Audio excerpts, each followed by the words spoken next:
كاتو إنا لله وإنا إليه راجعون كل نفس ذائقة الموت waxaa loo dhashay in la tabco dabadeedna camalka wanaagsan hadhowna qofku dhinto la xisaabiyo ilaahay waxaan uga baryaynaa in jannadiisii firdowso cali ducaale faarax nin qiimo badan oo rukunada aasaaska ah ee Soomaaliland dadkuna aad u yaqaano haday ganacsi tahay haday tahay arrimaha ijtimaaciga arrimaha bulshada noocay ku tahayba ka qayb qaadan jiray oo runtii ahaa xubin firfircoon oo dalka iyo dadka iyo ummadan Muslimiinta wax badan ku soo kordhiyay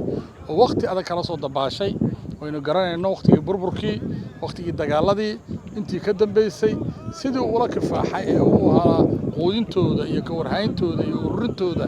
uu uga maartay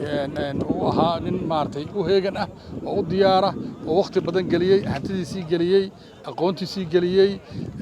waqti fara badan galiyay aad iyo aad baan runtii makhraati baynu uga nahay ummaduna sida ay ka makhraati kacday weeye rasuulkuna sallallahu alayhi wasallam wuxuu yiri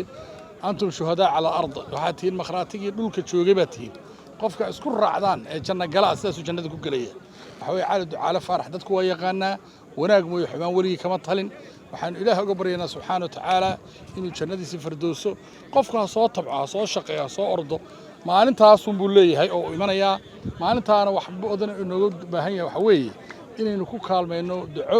meel walba aynu joogno kilibkan cid walba uu gaaro waxaan ka codsanayaa inuu duceyso faatixada u marto in uu qabriga ilaahay u nuuriyo aad iyo aad baa u mahadsantahay idinkuna salaam